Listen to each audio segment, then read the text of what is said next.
आज का हमारा टॉपिक है मध्य प्रदेश के साहित्यकार। यहाँ से 1 से 2 प्रश्न जरूर आएंगे, तो इस बात को आप बिल्कुल ध्यान रखिएगा कि ये टॉपिक छूटा तो एक क्वेश्चन गया। जैसे आप लोग पढ़ रहे हैं मध्य प्रदेश की जनजातियाँ, ठीक है, तो मध्य प्रदेश की जनजातियों से एक क्वेश्चन तो 100% एग्जाम में आता ही है, चाहे कुछ भी हो जाए। उसी के पैरेलल में हमने क्या देखा, मध्य प्रदेश के जनजातीय व्यक्तित्व देख लिए, तो वो दोनों चीज़ें इंटरकनेक्ट करेंगी आपको, ठीक है। ऐसे ही एक क्वेश्चन आप हर बार पेपर में देखेंगे। प्लस इसका एक बेनिफिट ये भी है कि जो आपका कौन सा वाला पेपर है, सीसेट वाला पेपर जो होता है, उसमें भी इनसे संबंधित क्वेश्चन आते हैं। जैसे किसी का असिस्टेंट प्रोफेसर का एग्जाम है हिंदी में, तो हिंदी के साहित्यकार ऑलरेडी हैं ये, तो वहाँ भी आते हैं। और ये एमपी हिस्ट्री का सेक्शन कहें या एमपी का लिटरेचर वाला सेक्शन कहें हम इसे, इससे क्वेश्चन जरूर आते हैं। तो आराम से आप पढ़िए, ये सब आपको नोट्स में मिल जाएगा, बस समझते चलिए चीज़ों को। देखिए, कालिदास जी के बारे में आप सबने सुना है। सबसे पहली और इम्पॉर्टेंट चीज़ क्या है कि कालिदास कौन है। तो एक डायरेक्ट क्वेश्चन आया है, शेक्सपियर ऑफ इंडिया। किस नाम से जानते हैं हम कालिदास जी को? शेक्सपियर ऑफ इंडिया के नाम से हम कालिदास जी को जानते हैं। तो सबसे पहला और इम्पॉर्टेंट क्वेश्चन आपसे क्या पूछा गया है कि शेक्सपियर ऑफ इंडिया या भारत का शेक्सपियर किसे कहा जाता है। ठीक, उज्जैन से संबंधित हैं, संस्कृत भाषा या संस्कृत लैंग्वेज इनकी बहुत महत्वपूर्ण है। प्लस किसके दरबार में थे ये, तो चंद्रगुप्त विक्रमादित्य जो थे उनके ये दरबार में थे, ये आपको ध्यान रखना है। और विक्रमादित्य के नवरत्न यानी कि 9 ज्वेल्स में इन्हें शामिल किया गया है। अब इनकी जो रचनाएं हैं, बेसिकली जो टेक्स्ट हैं, उनको हम 3 हिस्सों में डिवाइड करते हैं। पहला हिस्सा है, अगर हम देखें, ड्रामा या नाटक, दूसरा है महाकाव्य यानी एपिक, और तीसरा है खंड काव्य।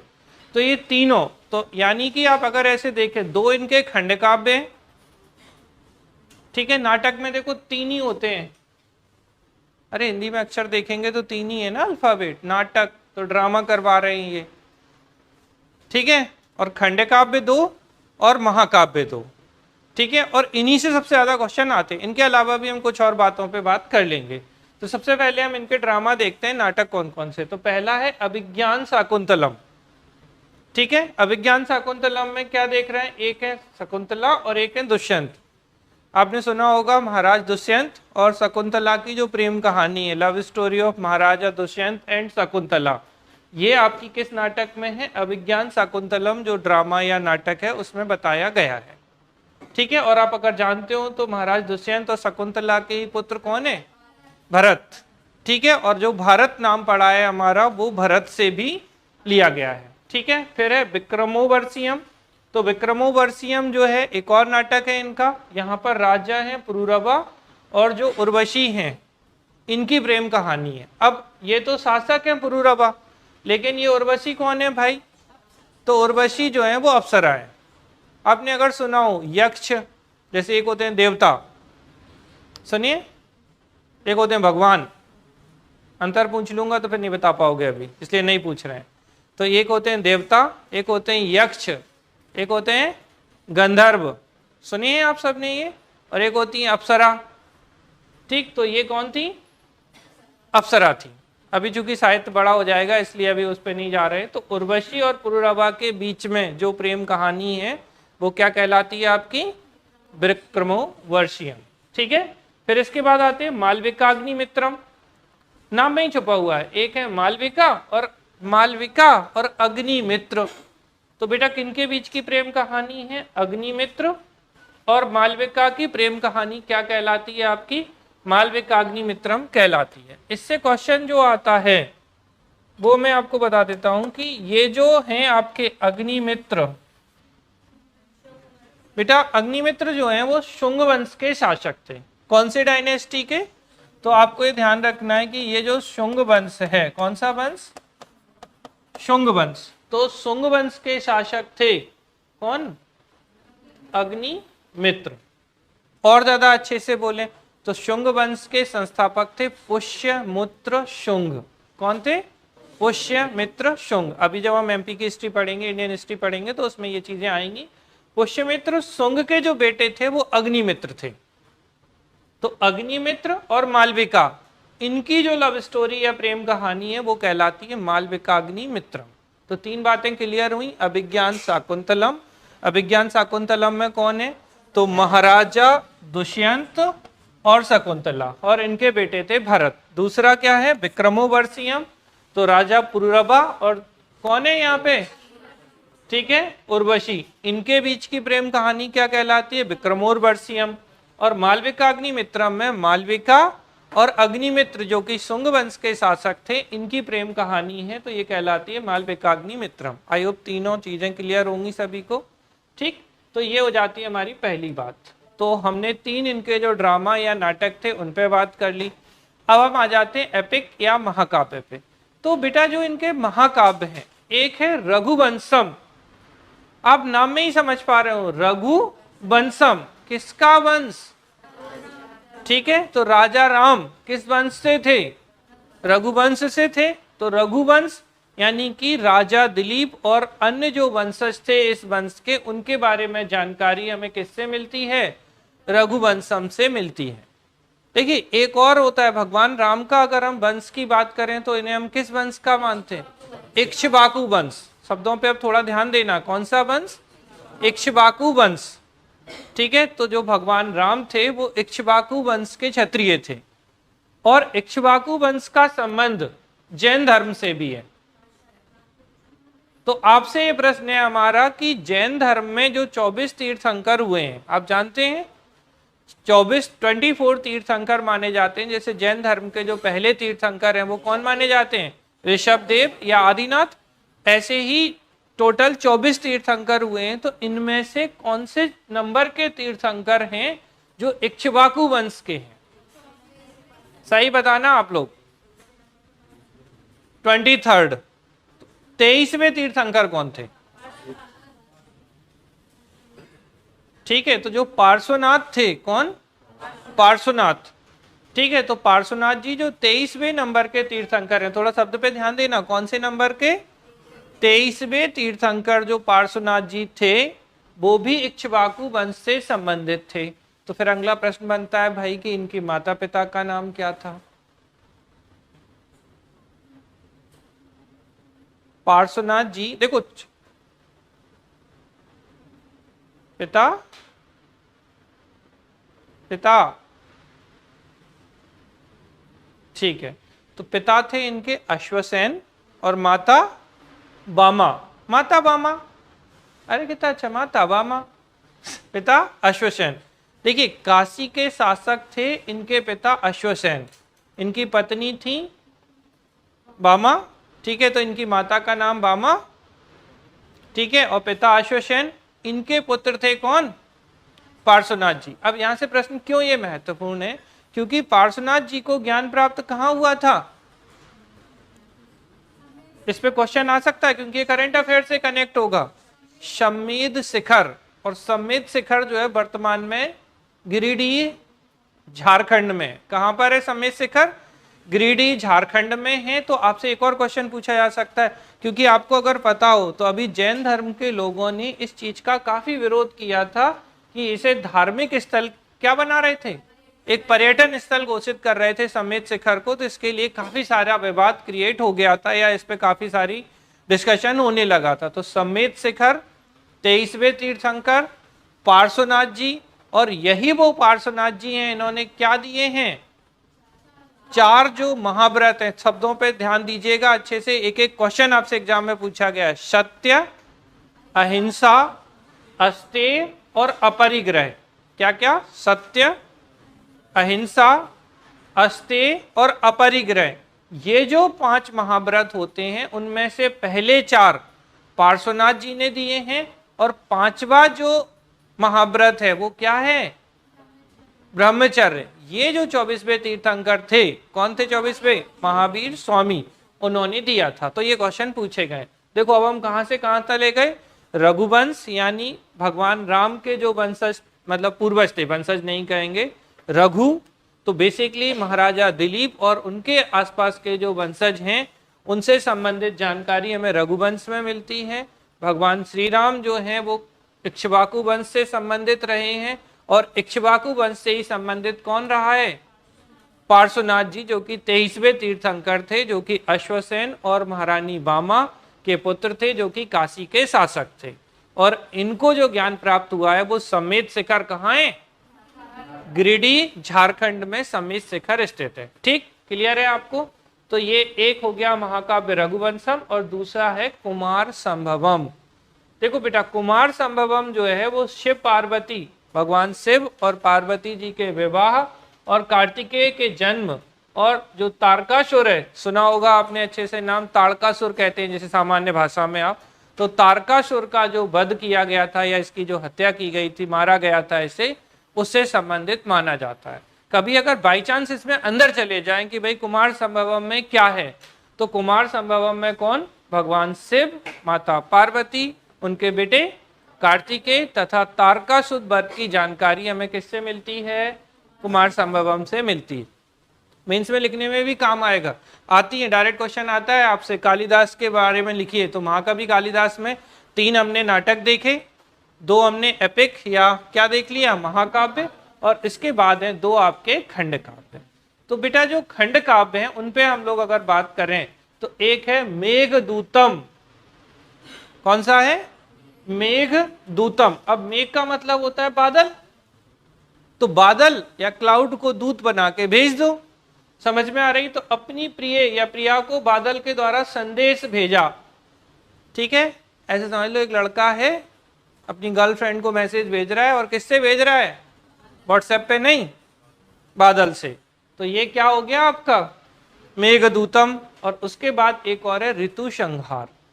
तो मेघदूतम, ऋतु संहार, मेघ टेम्परेचर, बादल, बादल मौसम इससे संबंधित, और ऋतु संहार ऋतु, समझ रहे हैं ना? तो ये दोनों आपके क्या है? खंड काव्य हैं। कौन कौन से खंड काव्य हैं? ओवरलेप मत कर देना, 3 नाटक, 2 महाकाव्य, 2 खंड काव्य। ठीक है, तो मेघदूतम, ऋतु संहार जो है इनसे संबंधित है। और मध्य प्रदेश सरकार आप जानते हैं कि कालिदास सम्मान, कालिदास समारोह वैसे कहाँ आयोजित किया जाता होगा? ठीक है, तो कालिदास समारोह जो है बेटा ये उज्जैन में आयोजित किया जाता है। ठीक, ध्यान रखिएगा। किसके नाम पर? कालिदास को हम किस नाम से जानते हैं? शेक्सपियर ऑफ इंडिया या भारत के शेक्सपियर के नाम से जानते हैं। क्लियर है कालिदास जी? इसके बाद नेक्स्ट आ जाते हैं भवभूति। देखो ये चीजें आपने 9th-10th के लेवल पे पढ़ी होंगी, अगर आपका हिंदी रहा होगा तो निश्चित रूप से। क्या कहते थे? एक क्वेश्चन आता था अगर आपको आइडिया हो तो, क्या? जीवन परिचय, यही प्रश्न होता था सीधा सीधा। ठीक है, और जीवन परिचय में आप लोग दिमाग नहीं लगाते थे, क्या सब रटने की कोशिश करते थे। हम क्या, अगर मान लो 6 हैं सिलेबस में तो हम 5 ही पढ़ते थे। क्यों? एक अथवा में आता था। अरे भाई देखो सिंपल सा फंडा है, यही तो गेम है। 6 है ना, एक ही लिखना है ना। तो अब आपको पता है कि एक में अथवा आना है, मतलब 2 आएंगे, उनमें से एक लिखना होगा। तो भैया 5 पढ़ लो, एक तो अथवा में होगा ना। छठवा ज्यादा से ज्यादा दुर्भाग्यशाली हो गए तो वो छठवा आ जाएगा अथवा में, तो भी एक तो आपका फंस गया। देखो गेम अभी भी यही है। प्रीवियस ईयर जैसे आपको पता है, आईपीएस चिराग जैन ने भी जब आपसे शुरुआत में बात की तो क्या बोले, यूपीएससी का क्या बढ़िया फुल फॉर्म बताया उन्होंने। ठीक है, आप अगर उस पर भी देखोगे, यूपी मतलब प्रीवियस ईयर, हम आपको हर रोज बोलते हैं कि भैया बिना प्रीवियस ईयर के नहीं चलेगा। सिलेबस एस, तो सिलेबस के बिना नहीं चलेगा। तो जब सिलेबस में अगर मान लो 6 चीजें दी हैं और एक पूछेगा और अथवा मिलेगा ही, जैसे 11 नंबर के क्वेश्चन में, तो दिमाग क्या लगाना होता है? एक हम नहीं पढ़ेंगे, लेकिन अभी स्किल वाली बात है कि आप समझ पाएं कि कैसे हमें छोड़ना है चीजों को। चलिए आ जाते हैं भवभूति पे। तो भवभूति जो है इन्हें बेटा, अगर हम और थोड़ा स्पष्ट बोले, भारत के मिल्टन की जगह हम कहें प्राचीन भारत के मिल्टन। बोतल नहीं है पानी पीने की, मिल्टन ऑफ एंशिएंट इंडिया। ठीक है, तो प्राचीन भारत के मिल्टन के रूप में ये जाने जाते हैं। आप तो याद रखो भैया, भवभूति, आत्मा को अनुभूति होगी भवभूति से। ठीक है, तो प्राचीन भारत के मिल्टन है ये। वास्तविक नाम इनका था श्रीकंठ, कठम लिखा है, ये सुधार देंगे हम आपका, श्रीकंठ।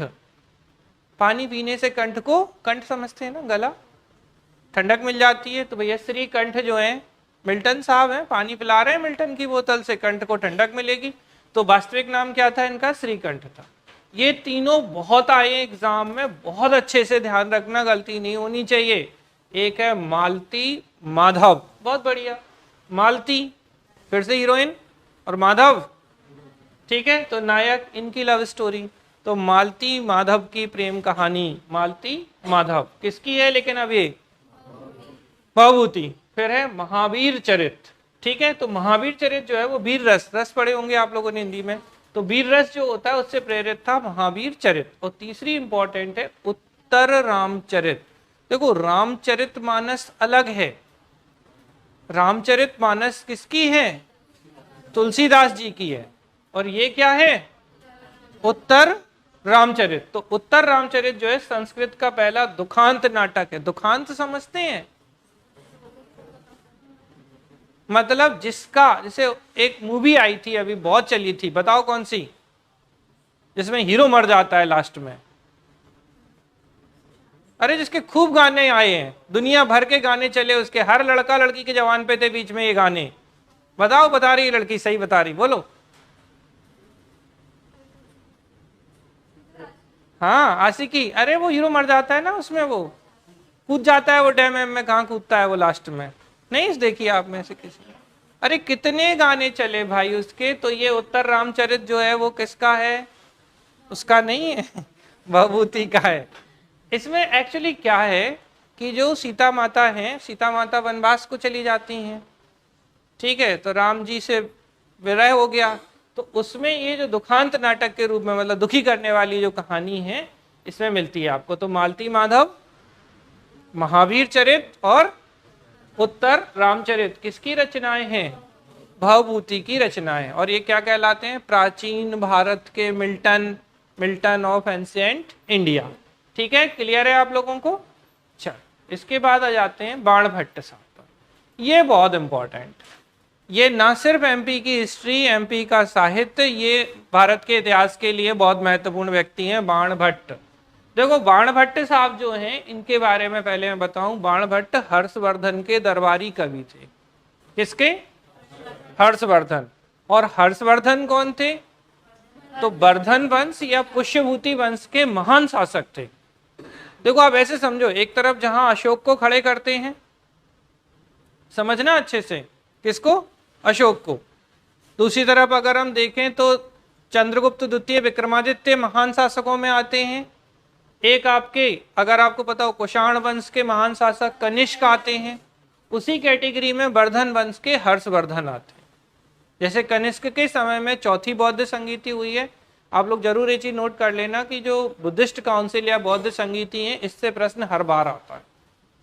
तो एक भी संगीति गई कि पेपर में संगीति खत्म, समाप्त हो जाएगी उत्तर में, तो आपको ये ध्यान रखना है। तो यहाँ पर देखिए बाणभट्ट किसके दरबारी कवि हैं, court poet of Harshvardhan, Harshvardhan के दरबारी कवि हैं। पहली चीज तो इन्हें क्या कहा जाता है, साहित्य के वनांचल के केसरी। वनांचल मतलब वन का अंचल, तो साहित्य के वनांचल के केसरी के रूप में हम बाणभट्ट को जानते हैं। ठीक है, प्रकृति का इन्होंने बहुत ही बढ़िया सुंदर चित्रण किया है। ठीक है, हर्ष ने इन्हें चक्रवर्ती का टाइटल दिया था जो हर्षवर्धन थे। ठीक है, और श्री हर्ष मत कर देना, नहीं तो सीधे परमार वंश पे चले जाओगे। ऐसे मत करना कि कोई भी नाम अपनी मर्जी से परिवर्तित कर दो। रचनाएं, एक है हर्षचरित, नाम में ही हर्षचरित, यानी हर्षवर्धन के चरित्र का वर्णन, यानी हर्षवर्धन के बारे में जानकारी किससे मिलेगी, हर्षचरित से। और दूसरी है कादंबरी। कौन सी है, कादंबरी। कादंबरी जो है ना, ये विश्व का पहला उपन्यास है। डायरेक्ट अगर कभी आपसे पूछा जाए कि विश्व का पहला उपन्यास, प्रथम उपन्यास कौन माना जाता है, तो कादंबरी माना जाता है। ठीक है, हर्षचरित और कादंबरी। इसके अलावा कोई रचना कोई मुझे बता सकता है, क्या है इनकी रचना? और कौन सा शतक, चंडी शतक। वेरी गुड, ये ध्यान रखना, चंडी शतक। देखो अभी शतक लगाने वाले अलग आएंगे, जो 3 शतक लगाएंगे। अभी तक क्रिकेट में 2 ही शतक लग पाए हैं, ये 3 शतक लगाने वाले हैं। ये चंडी शतक किसकी है, बाणभट्ट की रचना है चंडी शतक। जबकि जो त्रिशतक आएंगे, देखो समझ लो, कनेक्ट करो जिससे मिक्स नहीं हो। कौन कौन से शतक, एक है नीति शतक, एक श्रृंगार शतक और एक है वैराग्य शतक। ठीक है, ये 3 शतक किसके हैं? भर्तृहरि। ठीक है, तो भर्तृहरि जो है इनके हैं, ये किसके? भर्तृहरि की रचनाएं कौन कौन सी? कौन सी रचनाएं हैं? नीति शतक, श्रृंगार शतक, वैराग्य शतक। जबकि चंडी शतक बेटा बाणभट्ट की है। ठीक है, गड़बड़ मत करना, नहीं तो गलत हो जाएगा क्वेश्चन आपका। अच्छे से ध्यान रखिएगा ये। और ये जो भर्तृहरि हैं इनकी गुफाएं पूछी जाती हैं। बताइए पैरेलल क्वेश्चन। भर्तृहरि गुफाएं उज्जैन में हैं। ठीक है, ध्यान रखिएगा। ये जो भर्तृहरि है, नीति शतक, श्रृंगार शतक, वैराग्य शतक, ये किसकी रचनाएं हैं? भर्तृहरि की रचनाएं हैं ये। और इनकी जो गुफाएं हैं वो उज्जैन में हैं। और चंद्रगुप्त द्वितीय विक्रमादित्य के ये बड़े भाई के नाम से भी जाने जाते हैं कि इनके बड़े भाई थे। ठीक है, चल यहाँ तक क्लियर। तो ये हो गया बाणभट्ट का भाई। आ गए हम फिर से भर्तृहरि पर। चंद्रगुप्त विक्रमादित्य के बड़े भाई, भर्तृहरि गुफाएं। कभी कभी इन्हें भर्तृहरि भी बोले तो सही है ये। तो भर्तृहरि गुफा या भर्तृहरि की गुफाएं उज्जैन में हैं। शतक लगवा दो, श्रृंगार शतक, नीति शतक, वैराग्य शतक। ये 3 शतक जो है वो किनके हैं? भर्तृहरि के। इसके अलावा मीमांसा सूत्र वृत्ति की जगह वृत्ति सही है। सूत्र वृत्ति, वर्ती नहीं, वृत्ति, सूत्र वृत्ति, शब्द धातु समीक्षा और महाभाष्य वृत्ति। त्रिपति भी लिखा है जैसे कहीं कहीं, लेकिन महाभाष्य वृत्ति। क्या क्या? महाभाष्य वृत्ति। अब देखो थोड़ा ध्यान रखना, महाभाष्य किसकी है?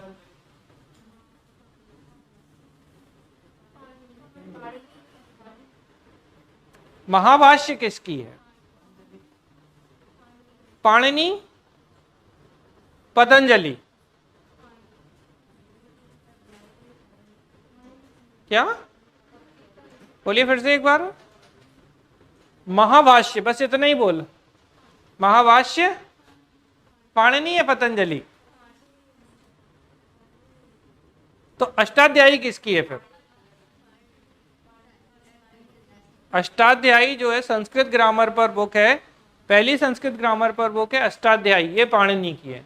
और पाणिनि जो थे वो नंद वंश के शासक महापद्म नंद के दरबार में थे। यूपीएससी का क्वेश्चन था ये। पाणिनि को पतंजलि के दरबार में बिठा दिया था, पाणिनि को उन्होंने पुष्यमित्र शुंग के दरबार में बिठा दिया था। पापा एक जैसे लगते हैं ना, पापा एक जैसे कभी नहीं हो सकते। पाणिनि की बुक अष्टाध्यायी, संस्कृत ग्रामर है, पहली बात क्लियर। दूसरी बात करते हैं हम पाणिनि के बाद, दूसरी बात क्या? पतंजलि। पतंजलि जो है वो योग गुरु या योग दर्शन, इन्हीं की है महाभाष्य। बेसिकली इन्होंने महाभाष्य पे टीका लिखा है। चलो हो गया। लेकिन महाभाष्य वृत्ति या त्रिपति ये किसकी है? भर्तृहरि की। ध्यान रखिएगा। फिर वाक्यपदीय भी इनकी रचना है। तो वाक्यपदी देखिए इंपॉर्टेंट ये 3 आती हैं कि कौन सा शतक नहीं है? श्रृंगार शतक, नीति शतक, वैराग्य शतक, मीमांसा सूत्र वृत्ति, शब्द धातु समीक्षा, महाभाष्य वृत्ति और वाक्यपदी। अच्छा ऐश्वर्या मैडम, आवाज आ रही है आपको? रिप्लाई करिए जरा। हाँ बताएं आप, इनमें कितने कितने श्लोक हैं? आप तो असिस्टेंट प्रोफेसर बनने वाली हैं। श्रृंगार शतक, नीति शतक और वैराग्य शतक में श्लोक बताइए।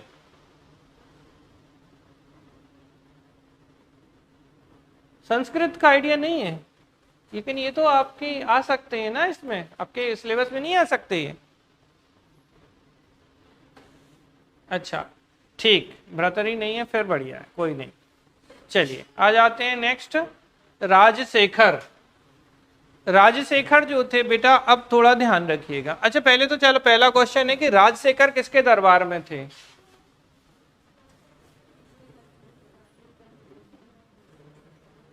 हम ये नहीं पूछना चाह रहे हैं जो लिखा है, और क्या मिलता है इतिहास में, सीधा पूछा जाता है। सुनना अच्छे से, क्वेश्चन क्या आता है?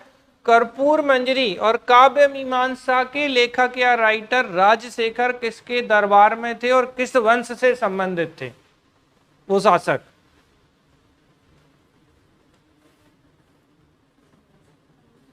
कौन से वंश के शासक और कौन से शासक थे, ये तो ठीक है, ये गलत नहीं है, ये भी सही है, लेकिन वो भी सही है।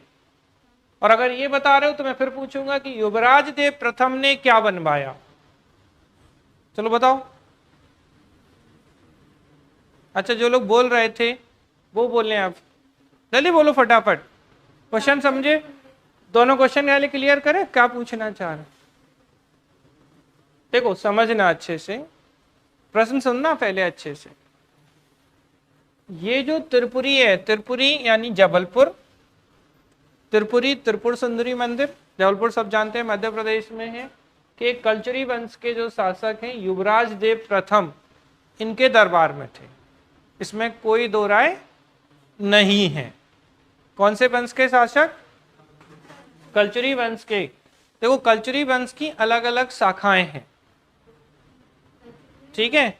अगर हम मेन दो शाखाओं की बात करें तो एक शाखा आपकी कहाँ की है, एक है महिष्मती, ठीक है, और दूसरी त्रिपुरी, ठीक, दोनों बातें क्लियर। एक महिष्मती शाखा, तीसरी और रतनपुर, ऐसे तो हम दो पे ही बात कर लें, एक महिष्मती शाखा और एक त्रिपुरी शाखा, ठीक है। कल्चरी वंश की दो शाखाएं, दो ब्रांच कौन कौन सी, एक महिष्मती एक त्रिपुरी।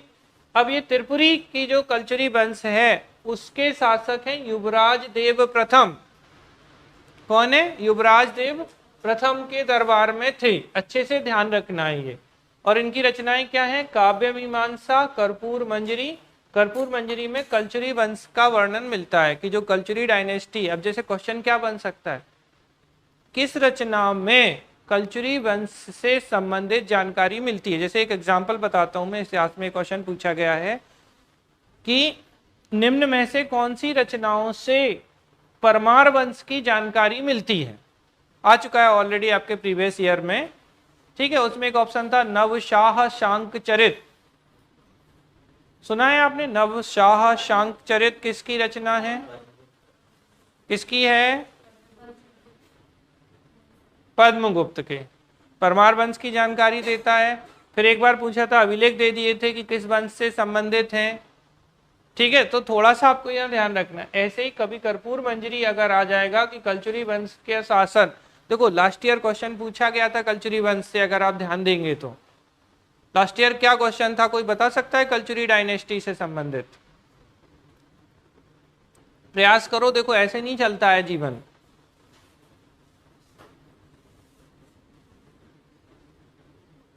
कोशिश करिए।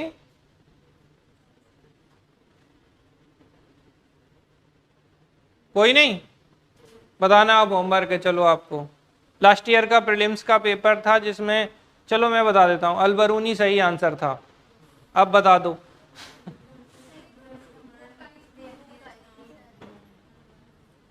क्या, ठीक है। क्या पूछा गया था कि मध्य प्रदेश से संबंधित जानकारी, अगर आप ढंग से पढ़ेंगे तो आपको मिलेगा ये प्रश्न। और फिर पूछा था किस बुक में मिलती है, ठीक है। तो बेसिकली अगर हम देखें, कल्चरी वंश के एक शासक थे गंगेय देव। कौन थे, गंगेय देव। इनका वर्णन अलबरूनी ने अपनी बुक, कौन सी बुक है, किताबुल हिंद, यही है कि कुछ और है। चलो वापस आ जाओ। अब तो ये तो हुआ ये क्वेश्चन कि ये त्रिपुरी वंश के किस शासक के, युवराज देव प्रथम। अच्छा एक और प्रश्न पूछा ना इन्होंने, क्या बनवाया, कौन सा मंदिर बनवाया, 64 योगिनी मंदिर जो है ना बेटा, ये इन्हीं ने बनवाया। और कहाँ का 64 योगिनी, जबलपुर का, नहीं तो खजुराहो पहुंच जाओ, और मुरैना भी नहीं। देखो 64 योगिनी मंदिर हमें कहाँ कहाँ मिलते हैं, एक खजुराहो में, इनको एक तरफ कर दो, एक मुरैना में उन्हें दूसरी तरफ कर दो, और तीसरा क्या है, जबलपुर में। जबलपुर चूंकि त्रिपुरी के नाम से जानते हैं, तो जबलपुर में जो भेड़ाघाट पर बना है 64 योगिनी मंदिर, तंत्र विद्या के लिए, वो आया नहीं आज तंत्र वाला लड़का, ठीक है। तो समझ रहे हो ना, कल्चरी वंश के जो शासक थे, याद रखिएगा कौन, युवराज देव प्रथम ने कौन सा मंदिर बनवाया बेटा, 64 योगिनी मंदिर, जो कि जबलपुर में है। अब आ जाते हैं कि राजशेखर और किनके दरबार में थे।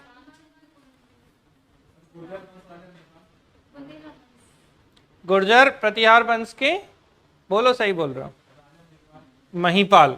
ठीक है, तो महिपाल के दरबार में भी थे गुर्जर प्रतिहारों के। कौन से? इवन इनके पिताजी जो थे उनके दरबार में भी थे। चलो और बोलो। अब बोले पिताजी तो पता हो इनके, पहले कोशिश करो। ठीक है, तो महेंद्रपाल के दरबार में और महेंद्रपाल के बेटा महिपाल के दरबार में कौन थे? प्रश्न तो मैं पूछ सकता हूं कि महिपाल के शासनकाल में कौन से मंदिर का निर्माण हुआ?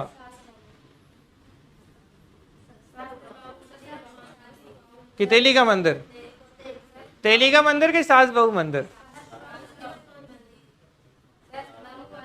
और तेली का मंदिर किसने बनवाया?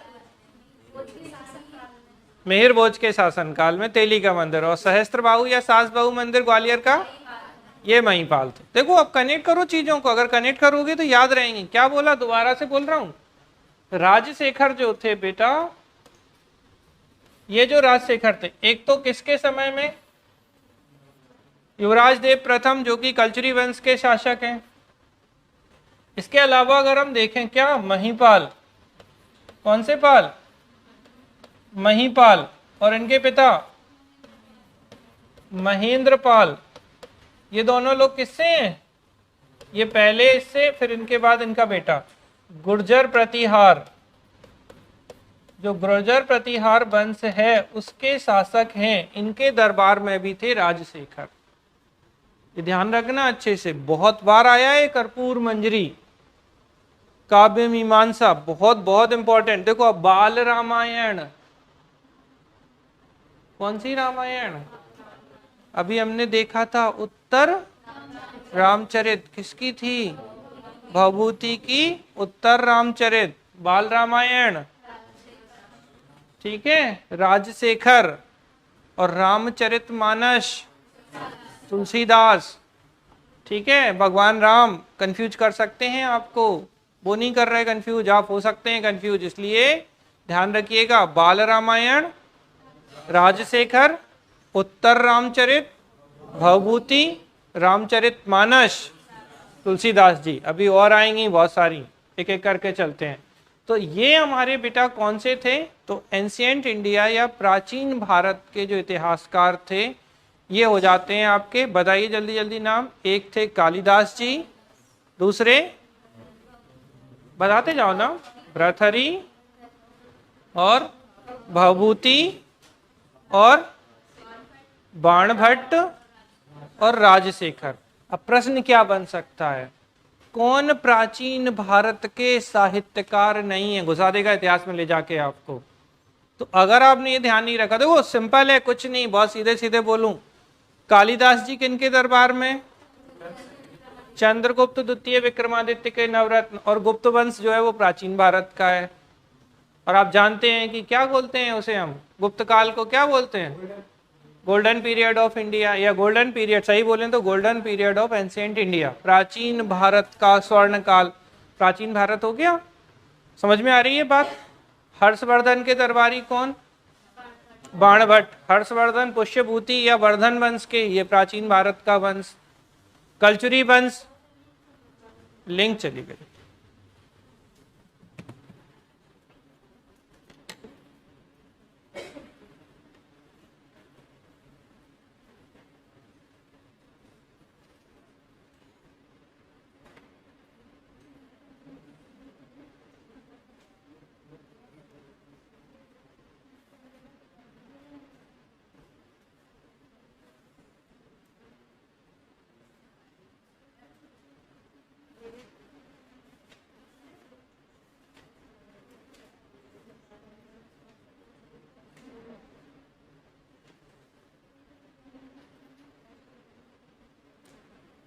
कृपया मौन व्रत धारण करे रहें।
हाँ भाई, तो हम आ गए थे, हमें आपको बता रहा था कि हमें कनेक्ट कैसे करना है। वॉइस आ रही ना लाइव में आप लोगों को? रिप्लाई करिए जरा कोई। तो मैं आपको ये बता रहा था कि हमें जैसे कनेक्ट कैसे करना है। तो इसको कनेक्ट करने का जो सही तरीका है कि हम थोड़े से प्राचीन भारत के राजवंशों को समझ लें। गुप्त वंश प्राचीन भारत का वंश है, ठीक है। कलचुरी वंश प्राचीन भारत से कनेक्ट होता है। गुर्जर प्रतिहार प्राचीन भारत से कनेक्ट होंगे। तो अगर आप उनसे भी कनेक्ट कर लेंगे तो आपको आंसर मिल जाएगा। पुष्यभूति वंश या वर्धन वंश प्राचीन भारत से कनेक्ट होगा। तो उनके शासकों से भी अगर हम इन्हें कनेक्ट करने की कोशिश करें तो भी हम आराम से क्या समझ सकते हैं कि ये प्राचीन भारत के। तो एक प्रश्न आपसे क्या पूछा जा सकता है कि कौन प्राचीन भारत का साहित्यकार नहीं है? तो नहीं का आंसर आप तब दे पाएंगे जब लोगों को आप समझ पाएंगे। 4 ही ऑप्शन है, बड़े सरल सा क्वेश्चन है, और एक आध कोई ऐसा दे दिया जिसके बारे में आप नहीं जानते हैं तो कंफ्यूजन क्रिएट हो सकता है। तो आपको ध्यान रखना है कालिदास जी, भर्तृहरि, भवभूति, बाणभट्ट और राजशेखर, ये सब आपके किससे संबंधित हैं? तो प्राचीन कालीन साहित्यकार के रूप में हम इन्हें जानते हैं। अब हम आ जाते हैं मध्यकालीन साहित्यकार पर, ठीक है। तो मध्यकालीन साहित्यकार में अगर हम देखें तो केशव दास, ठीक है। तो ये जो केशव दास जी हैं, इनके बारे में भी आप लोगों ने कई बार सुना होगा। तो एक तो इनका जन्म माना जाता है ओरछा में इनका जन्म हुआ था, और यहाँ के जो शासक थे इंद्रजीत के ये दरबारी कवि थे। तो केशव दास जी किनके थे? इंद्रजीत के दरबारी कवि थे, कोर्ट पोएट थे ये, ठीक है। कठिन काव्य का प्रेत, कभी कभी ऐसा डायरेक्ट क्वेश्चन आ सकता है कि कठिन काव्य का प्रेत किन्हें कहा जाता है? तो केशव दास। रीति काल के प्रवर्तक हैं ये बहुत इंपॉर्टेंट है। ये बेटा सिर्फ जीएस में नहीं, सीसेट में तक पूछ ली गई ये किताबें। तो इनकी रचनाओं को आप ध्यान रखिएगा अच्छे से। जैसे रसिक प्रिया, कौन सी प्रिया? रसिक प्रिया, कवि प्रिया, ठीक है, रामचंद्रिका, जहांगीर, ठीक है, इसका नाम क्या है? जहांगीर जस चंद्रिका। आपको बस ये 3 याद रखनी है, रसिक प्रिया, कवि प्रिया और रामचंद्रिका। अब आप बताओ मुझे, आपसे एक प्रश्न है मेरा कि भैया किनके प्यार में रसिक प्रिया लिख डाली इनने? चलो बताओ, कौन बताएगा? क्वेश्चन समझ में आया पहले आपको मेरा? अरे कोई तो होगा। हाँ, कौन थी? वही तो पूछ रहे हैं। क्या? ठीक है, तो एक राय प्रवीण नाम की एक डांसर कहें, नृत्यिका कहें, नृत्य करने वाली थी, उनसे इनका बड़ा लगाव हो गया। किन की बात कर रहे हैं हम? इंद्रजीत का नहीं, केशव दास जी का। तो उनके प्यार में पड़ के इनने क्या लिख डाली? रसिक प्रिया, ठीक है। और नाम, जीवन में रस ही रस होगा इनके। तो रसिक प्रिया, कवि प्रिया और रामचंद्रिका, ये आप ध्यान रखिएगा। ये किनकी रचनाएं हैं? केशव दास जी की, ठीक है। अच्छे से ध्यान रखिएगा, गलती नहीं होनी चाहिए। इसके बाद आ जाते हैं भूषण, ठीक है। भूषण जो है, इनका उपनाम बेटा जटाशंकर भूषण या जटाशंकर के नाम से भी हम इन्हें जानते हैं। भूषण को हम किस नाम से जानते हैं? जटाशंकर के नाम से जानते हैं। ये शिवाजी के भी दरबारी कवि थे। और अगर हम मध्य प्रदेश के शासक की बात करें तो महाराजा छत्रसाल इनके दरबार में भी रहे हैं। तो अगर आपसे डायरेक्ट कभी प्रश्न आता है कि भूषण किन किन के दरबार में रहे हैं, तो एक महाराज शिवाजी जो कि मराठा साम्राज्य के संस्थापक थे, फाउंडर ऑफ मराठा एम्पायर, और दूसरे कौन थे? महाराजा छत्रसाल, ठीक है। अच्छे से ध्यान रखिएगा, इनके भी दरबार में रहे हैं। तो भूषण की जो रचनाएं थी उनमें क्या है बेटा? तो शिवाजी के शौर्य की बात की गई है, छत्रसाल का संरक्षण प्राप्त हुआ। अब देखो, शिवाजी शिवराज भूषण, ठीक है। तो कौन सा भूषण? शिवराज भूषण, भूषण हजारा, छत्रसाल दशक, शिवा बावनी। क्वेश्चन आपसे ऐसा पूछा जा सकता है कि भूषण की कौन सी रचनाएं नहीं है? तो आपको ये ध्यान रखना है। देखो, छत्रसाल जी के दरबार में रहे तो दशक बिता दिया अपना, छत्रसाल दशक, ठीक है। शिवा बावनी, शिवाजी जो थे शिव जी के भक्त थे, तो शिवा बाबनी, शिवराज, फिर से शिव आ गया तो शिवराज भूषण, और भूषण हजारा। ये जो इनकी रचनाएं थी किसकी थी? ये भूषण की थी। इनमें से ये दो पूछी गई हैं, एक छत्रसाल दशक पूछा गया है कि छत्रसाल दशक डायरेक्टली पूछी गई है किसकी रचना है, तो ये भूषण की रचना है। क्लियर है सभी को, समझ में आ रही है ना बात? चलिए आगे चलते हैं। पद्माकर, देखिए पद्माकर का जन्म जो है ना थोड़ा सा डिस्प्यूटेड है। कुछ लोग बोलते हैं कि सागर में हुआ था, कुछ दूसरी जगह एक बांधा में भी बताते हैं। ठीक है, तो चूंकि हम मध्य प्रदेश के पॉइंट ऑफ व्यू से देख रहे हैं तो हम सागर मान लेते हैं। ठीक है ना। ब्रज भाषा में इनकी रचनाएं लिखी हैं, रीति काल के अंतिम प्रवर्तक हैं और सर्वश्रेष्ठ प्रतिनिधि, तो रिप्रेजेंटेटिव पोइट के रूप में ये जाने जाते हैं। अब देखो गंगा लहरी, तो यमुना आ गई, गंगा मैया तो यमुना मैया, तो यमुना लहरी। प्रबोध पचासा, जगत विनोद, राम रसायन, तो यमुना लहरी, गंगा लहरी, प्रबोध पचासा। ठीक है, तो गंगा यमुना, प्रबोध पचासा, जगत विनोद और राम रसायन, ये जो इनकी रचनाएं हैं, किनकी रचनाएं हैं? पद्माकर जी की। ठीक है, ध्यान रखिएगा अच्छे से। अब हम आ जाते हैं एक महान व्यक्तित्व पे, राजा भोज।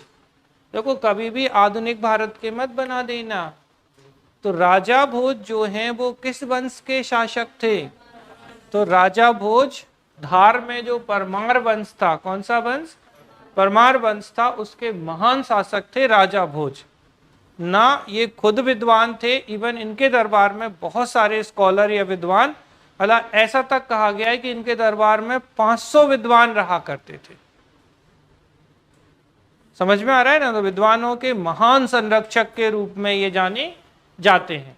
राजा भोज की रचनाओं की बात करें तो संस्कृत कंठाभरण, ठीक है, सम्रांगण सूत्रधार, कहीं कहीं सम्रांगण सूत्र भी लिखा होता है।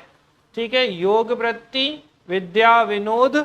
ठीक है, इनमें से ये पूछी गई है संस्कृत कंठावरण और सम्रांगण सूत्रधार किसकी रचनाएं हैं? तो ये रचनाएं जो है वो किसकी हैं?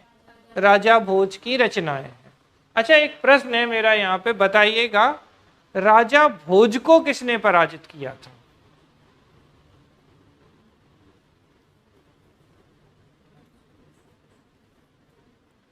राजा भोज को किसने पराजित किया?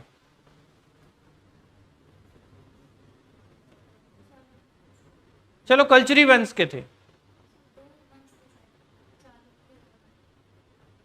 ठीक है, तो लक्ष्मीकर्ण जो थे उन्होंने इन्हें पराजित किया था। किसने? राजा भोज को। अब देखिए राजा भोज आपके मध्य प्रदेश से बहुत ज्यादा कनेक्ट होते हैं। सबसे पहली बात, भोजपुर का जो शिव मंदिर है, जिसे हम क्या कहते हैं? उत्तर भारत का सोमनाथ या मध्य भारत का सोमनाथ, जो भी कहें, तो उत्तर भारत का सोमनाथ जो भोजपुर का मंदिर, भोजपुर आता किस डिस्ट्रिक्ट में? तो भोजपुर रायसेन में है। ठीक है, तो भोजपुर का शिव मंदिर। भोपाल की बात करें, मध्य प्रदेश की राजधानी, तो भोपाल शहर के संस्थापक, फाउंडर ऑफ भोपाल सिटी, राजा भोज। आपका जो भोजताल है, जो कि रामसर साइट या रामसर स्थल है, भोजताल का निर्माण किसने कराया? राजा भोज ने कराया। ये भी आपको ध्यान रखना है। और अगर हम बात करते हैं तो एक धार में बहुत फेमस मंदिर है, कई बार एग्जाम में आया है। ठीक है, क्या नाम है? भोजशाला मंदिर। क्या नाम है? भोजशाला मंदिर या सरस्वती मंदिर। तो एक तो सीधा क्वेश्चन पूछा जाता है कि जो धार का भोजशाला मंदिर है वो किसने बनवाया? तो भोजशाला मंदिर राजा भोज ने बनवाया था। किसने बनवाया था? राजा भोज ने। और राजा भोज कौन है? तो परमार वंश के शासक हैं। क्लियर है, ये बात समझ में आ रही? परमार डायनेस्टी से संबंधित है राजा भोज। और कौन सा मंदिर बनवाया? भोजशाला। इसी को हम कहते हैं वाग देवी सरस्वती। तो वाग देवी सरस्वती का मंदिर जो है वो इन्हीं ने बनवाया था। इसके अलावा बेटा चित्तौड़गढ़ में, कहाँ? चित्तौड़ में एक त्रिभुवन नारायण मंदिर। कौन सा मंदिर?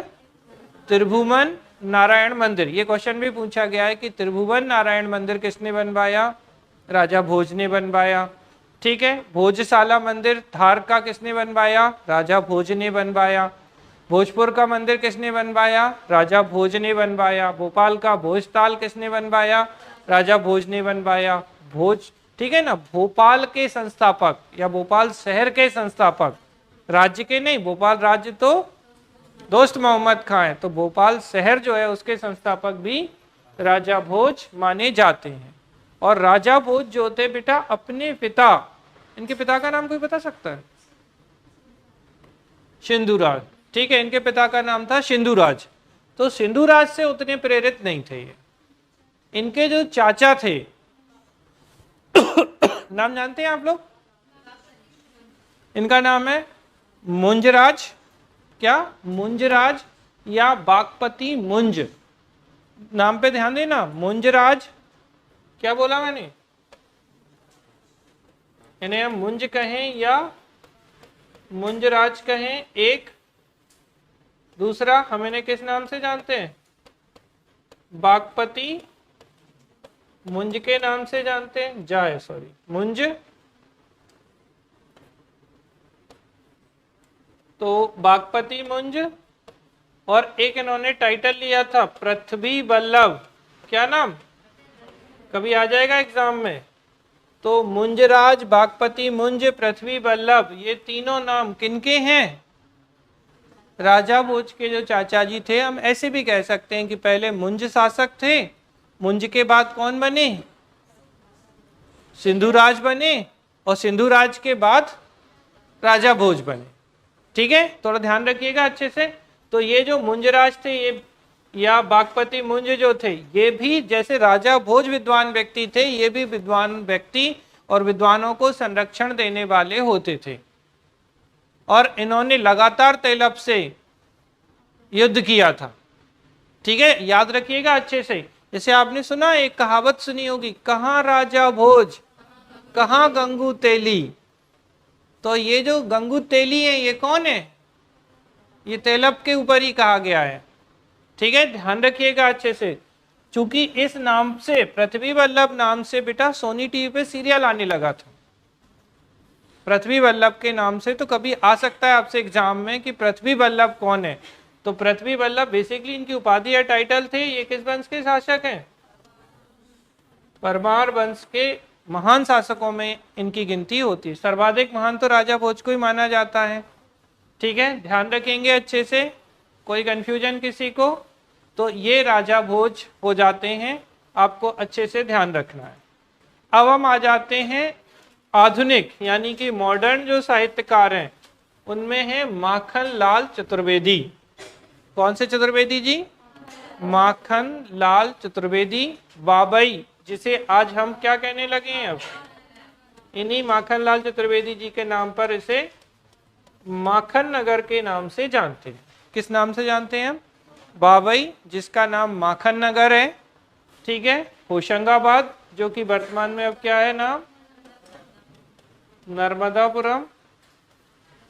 ठीक है, तो बाबई जिसे माखन नगर के नाम से जानते हैं, माखन नगर अब नर्मदापुरम जगह में है। तो एक्चुअली माखनलाल चतुर्वेदी जी का जन्म स्थान होने के कारण ही बाबई को क्या कर दिया? माखन नगर कर दिया।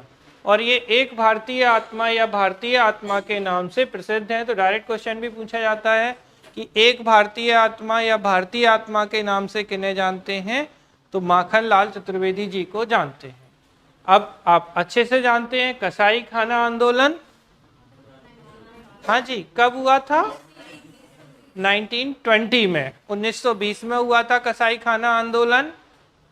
कहाँ? रतौना सागर में। जबलपुर पहुंच गया सागर से रतौना सागर। ठीक है, तो सागर जिले की जगह थी रतौना, जहां पर कसाई खाना स्थापित करने के विरोध में या कहें कि असहयोग आंदोलन के समर्थन में जो आंदोलन चलाया था माखनलाल चतुर्वेदी जी ने, वो था कसाई खाना आंदोलन 1920 1920। कहां पर? रतौना सागर में। असहयोग आंदोलन आप जानते ही हैं, नॉन कोऑपरेशन मूवमेंट, और भारत छोड़ो आंदोलन, क्विट इंडिया मूवमेंट। तो अब क्वेश्चन अगर आपसे पूछा जाए कि माखनलाल चतुर्वेदी जी ने किस किस में भाग लिया? कसाई खाना के तो नेतृत्व करता थे, असहयोग यानी नॉन कोऑपरेशन में भी इन्होंने भाग लिया, और क्विट इंडिया मूवमेंट या भारत छोड़ो आंदोलन, ये बेटा 8 अगस्त 1942 से स्टार्ट हुआ। ठीक है, नॉन कोऑपरेशन या असहयोग कब स्टार्ट हुआ? 1 अगस्त 1920 से स्टार्ट हुआ था, और ये जो कसाई खाना आंदोलन है ये 1920 से स्टार्ट हुआ था। तो इस आंदोलन में, इन तीनों आंदोलन में इन्होंने भाग लिया और इस आंदोलन का तो नेतृत्व भी माखनलाल चतुर्वेदी जी ने किया था। क्लियर है, समझ में आ रही है बात सभी को? चलिए इसके आगे चलते हैं। अब आ जाते हैं इनकी कुछ रचनाओं की बात करते हैं। तो देखिए बेटा, कृष्णार्जुन युद्ध, कृष्णार्जुन युद्ध, समय के पांव, साहित्य के देवता, अमीर भी इरादे हैं और गरीब भी इरादे हैं। तो कृष्णार्जुन युद्ध, समय के पांव, साहित्य के देवता, अमीर इरादे, गरीब इरादे, ये किनकी रचनाएं हैं? ये गद्य में हैं। और पद्य की अगर हम बात करते हैं तो पुष्प की अभिलाषा, ये आपने खूब पढ़ी होगी बचपन में, ठीक है। पुष्प की अभिलाषा बढ़िया है ना, अच्छे से, ठीक है। तो पुष्प की अभिलाषा, हिम तरंगिणी, हिम किरीटनी, तो ये सारे के सारे पूछे जाते हैं। आपको ध्यान रखना है कि हिम किरीटनी, हिम तरंगिणी, पुष्प की अभिलाषा, ठीक है, अच्छे से ध्यान। क्या?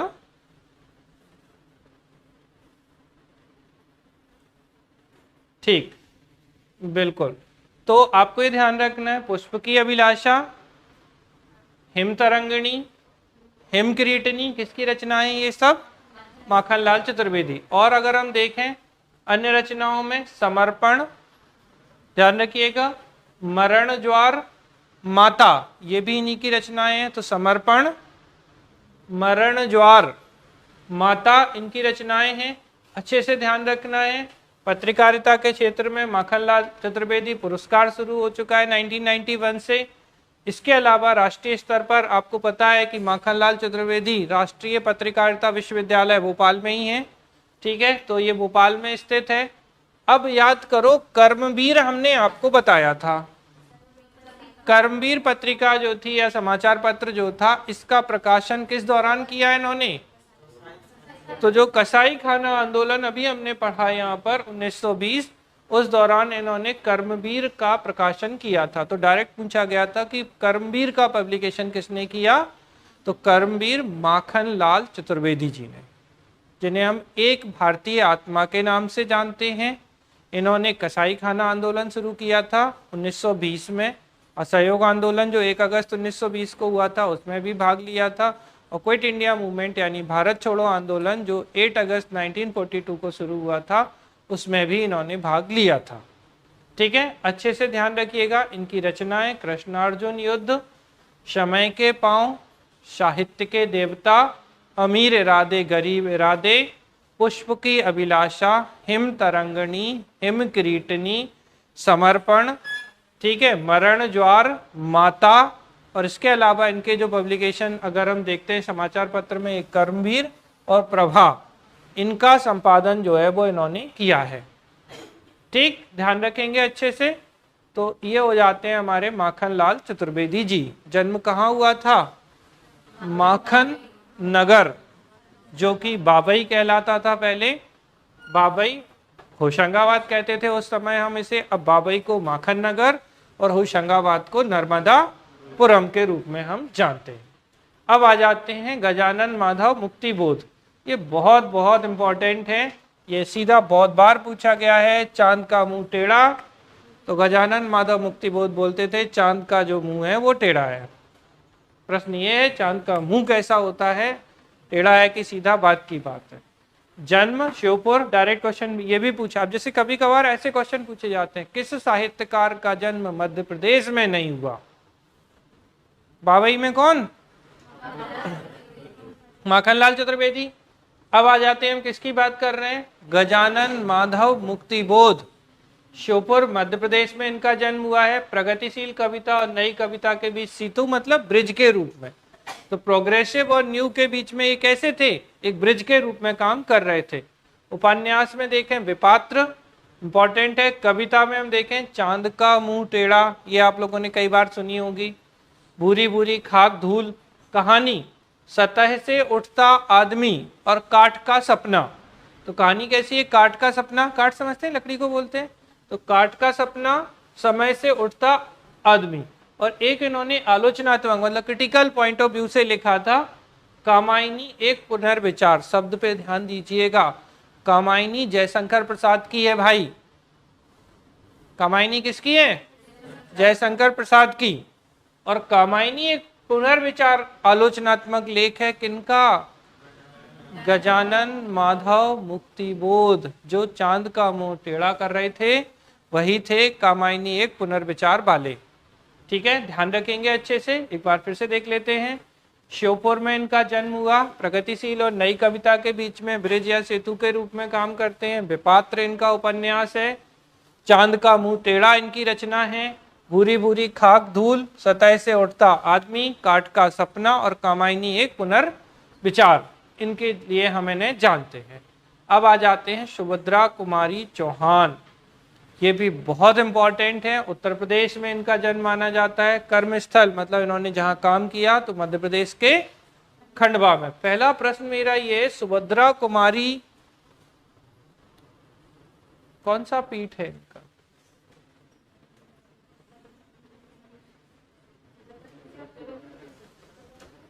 कुछ सुभद्रा कुमारी चौहान सृजन पीठ।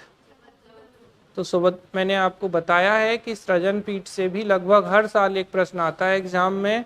तो सुभद्रा कुमारी जी का जो सृजन पीठ है वो कहाँ है? जबलपुर में। ठीक है, जबलपुर की कौन सी यूनिवर्सिटी? रानी दुर्गावती विश्वविद्यालय। तो रानी दुर्गावती यूनिवर्सिटी जबलपुर में कौन सा पीठ है? सुभद्रा कुमारी चौहान का सृजन पीठ है। अब आ जाते हैं हम इनके कर्मस्थल खंडवा में है। ठीक है, और खंडवा को कौन सा क्या बोलते हैं हम? बता जल्दी से, कौन सा? पूर्वी या पश्चिमी? पूर्वी निमाण खंडवा और पश्चिमी निमाण खरगोन। चलो, बिखरे मोती। ठीक है, इनकी रचनाएं ध्यान रखना। बिखरे मोती, मोती बिखर गए हैं। मुकुल, सीधे साधे चित्र। राखी, मुकुल को राखी बांधी, सीधे साधे चित्र थे जिसमें और जिसके मोती बिखर गए हैं। क्या किया? सुभद्रा कुमारी चौहान महिलाएं राखी बांध रही हैं, तो राखी बांधी किसको? मुकुल को। सीधे साधे चित्र थे और उसमें से हीरे नहीं बिखरा देना भैया, बिखरे मोती। ठीक है, झांसी की रानी, ये प्रश्न जो है वो कंफ्यूजिंग है, अभी बताते हैं इस पे। फिर जलियांवाला बाग में बसंत, उन्मादनी, त्रिधारा। कौन कौन सी रचनाएं इनकी अच्छे से ध्यान रखिएगा। बिखरे मोती, मुकुल, सीधे साधे चित्र, राखी, झांसी की रानी, जलियांवाले बाग में बसंत और उन्मादनी और त्रिधारा। झांसी की जो रानी है ये किसी और की रचना भी है क्या भाई?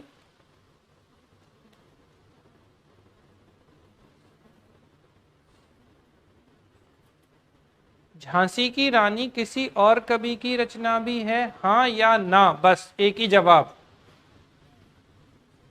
हाँ या ना। और हाँ तो किसकी? क्या नाम है उसका? एज इट इज यही नाम है या कुछ और है?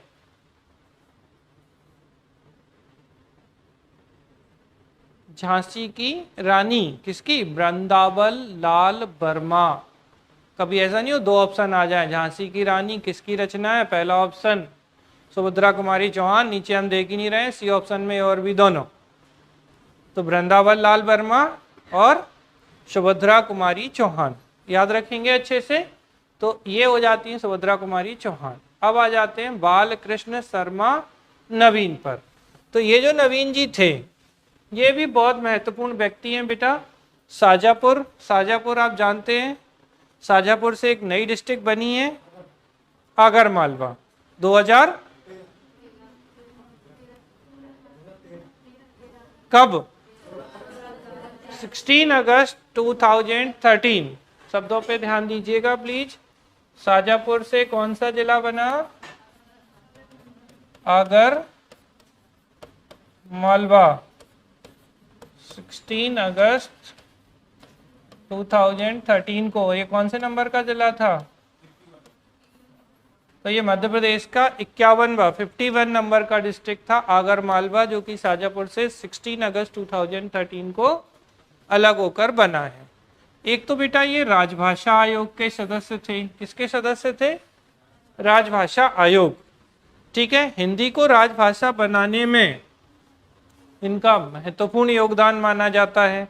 इनकी जो रचनाएं हैं कुमकुम, उर्मिला, रश्मि रेखा, ये आपके बेटा सीसेट में पूछी गई है कि रश्मि रेखा किसकी रचना है।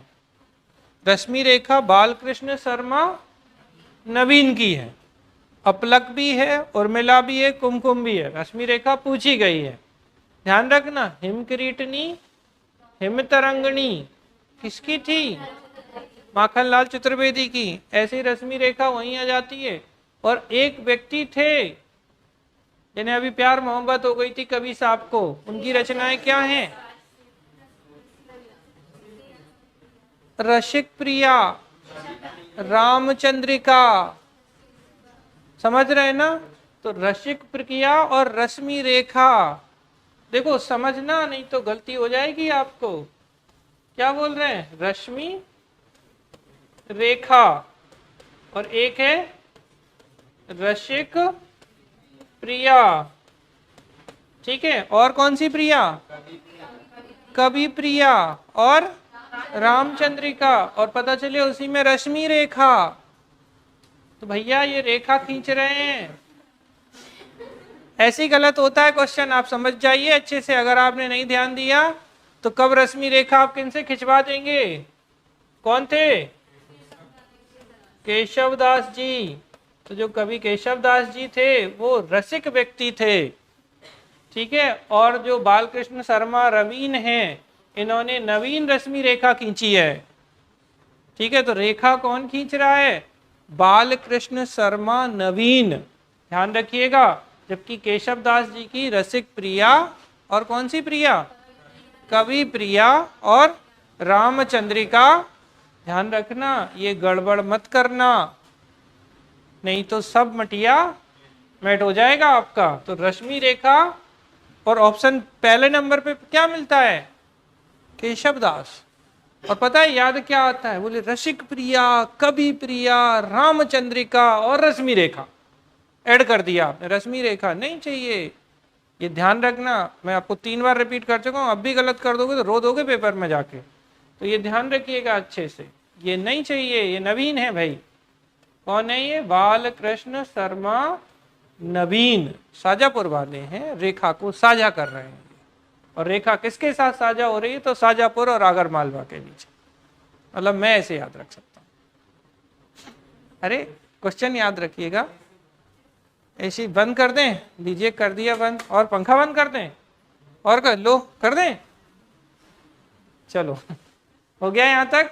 तो ये हो गए बालकृष्ण शर्मा नवीन, हिंदी भाषा। अब आ जाते हैं भवानी प्रसाद मिश्र।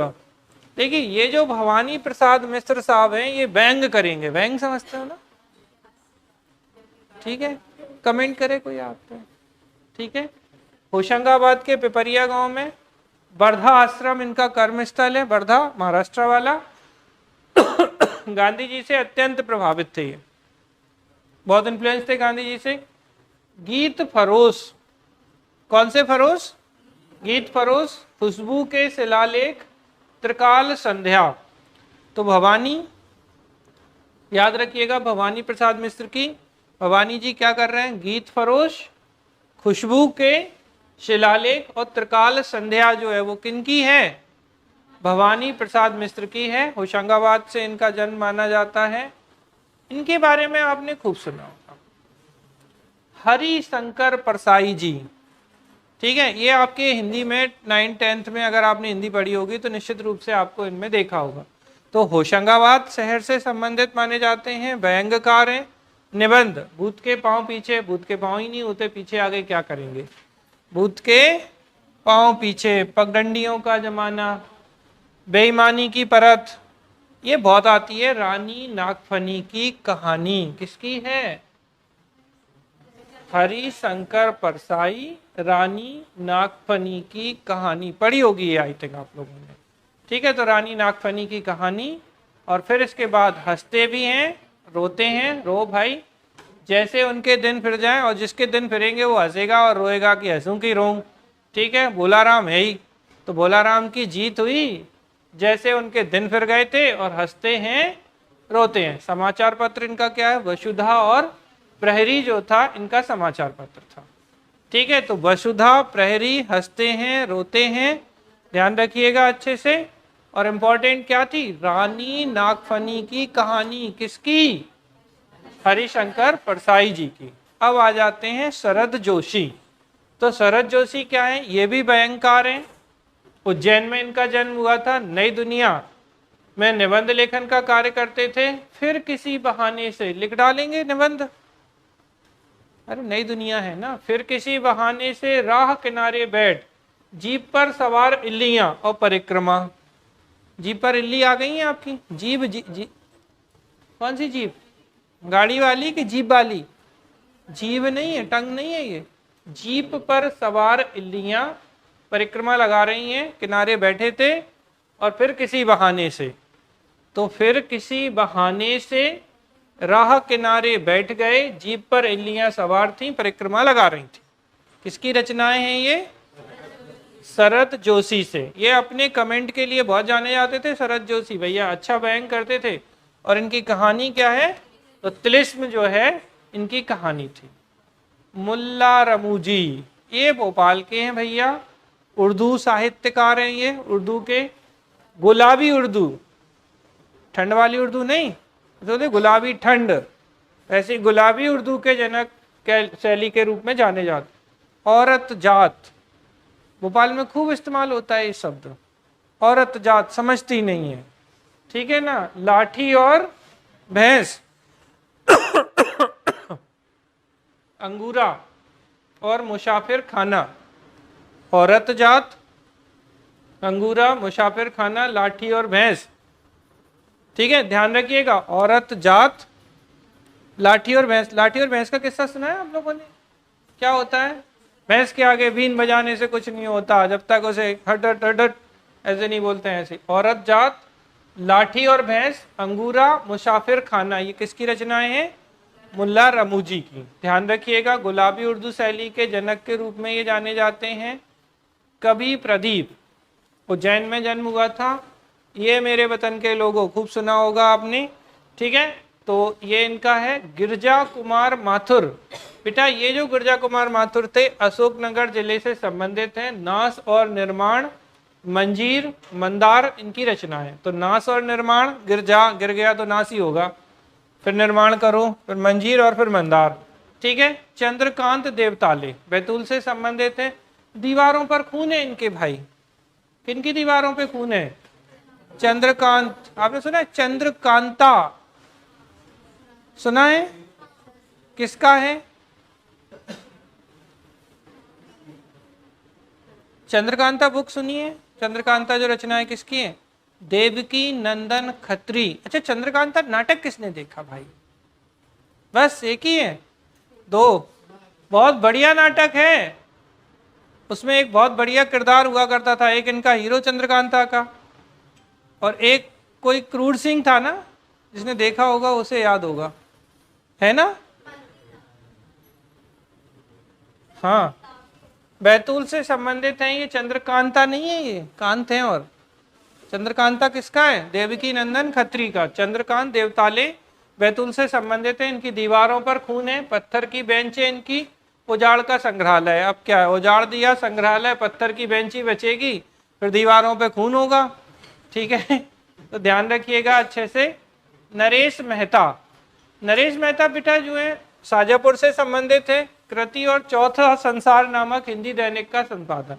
तो कृति और चौथा संसार किनका है, नरेश मेहता का। अनिल माधव दवे, ये इंपॉर्टेंट व्यक्ति हैं, इनको ध्यान रखिएगा। डायरेक्ट क्वेश्चन पूछा गया था, इनकी डेथ हो चुकी है संभवतः। तो अनिल माधव दवे की जब डेथ हुई थी तो पूछा गया था कि ये किस क्षेत्र से संबंधित है। तो पर्यावरण विशेषज्ञ के रूप में, पर्यावरण एनवायरमेंटलिस्ट के रूप में ये जाने जाते हैं। उज्जैन के बड़नगर से संबंधित हैं।